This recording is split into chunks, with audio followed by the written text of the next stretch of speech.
I'm Benedict Allen, and I'm an adventurer and author. I was in Irian Jaya, Western New Guinea, and I knew of these very, very remote people called the Obini, and a lot of people talked about them, the missionaries, the anthropologists and so on, but no one from the outside world had ever been to see them. And I knew that missionaries from the middle of the United States were just about to move in on them, as they had with another group called the Momna. I thought, if I could just get in there first, I could record something of their life before it was all changed forever. So I went to the Momna, the people who'd been contacted about 5 or 10 years before, and managed to persuade them to take me to the Obini. And it struck me at the time, why have they never been contacted? Why had the Momna? I was wondering why there was this difference between the two. They were clearly closely related, and the Momna said, oh, we're not so sure about the Obini. They can be aggressive at times. And I said, oh, that's a bit worrying. But they said, don't worry, the last war was 10 years ago. So I thought, oh, that should be okay. So I managed to get a band of Momna to go with me. And looking back on the photos, it is extraordinary to see these people, because there am I with all my gear, my rucksack and my machete and all my equipment. And there's them, about 10 of these characters, who are naked, bows and arrows, and it looks like I'm amongst a platoon of fighters. And I didn't think I was at the time. I just thought, oh, well, these people are kindly walking with me to the Obini. But looking back, these people actually were going to start a fight. They were all armed to the teeth and ready. They were ready for this confrontation at last after 10 years. They thought they could start a war again with the Obini and get their own back. The nearer I got to the Obini, the more I realised that these people were getting themselves ready for a battle. They were getting more and more anxious, more and more restless. And we walked for 2 or 3 days through the jungle, and then at last we're on the edge of the Obini territory. And the Obini seemed quite friendly at first. They answered greetings across the river, they were waving, and they very gently led me across the water to their territory.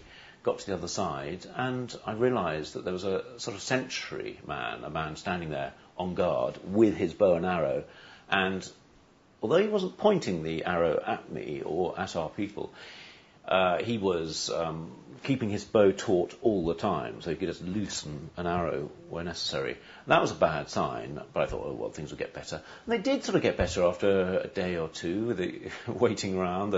The women were introduced to us, and it seemed like we were all going to get on very, very well. But then a tension began mounting, and the first thing was we noticed that the women were shuffled away, and then we noticed the dogs in the camp were strutting backwards and forwards, sort of getting really, really restless.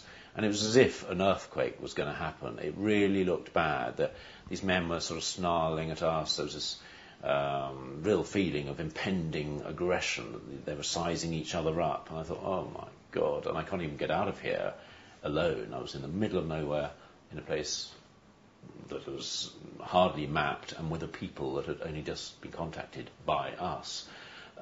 So really bad it looked, and eventually it exploded. These people started a war dance. They danced up and down the length of their hut, dancing like kangaroos, bouncing up and down, and they picked up a weapon at the end of every verse, an arrow, an axe. After about 10 verses, they really were very, very heavily weighed down with the weapons.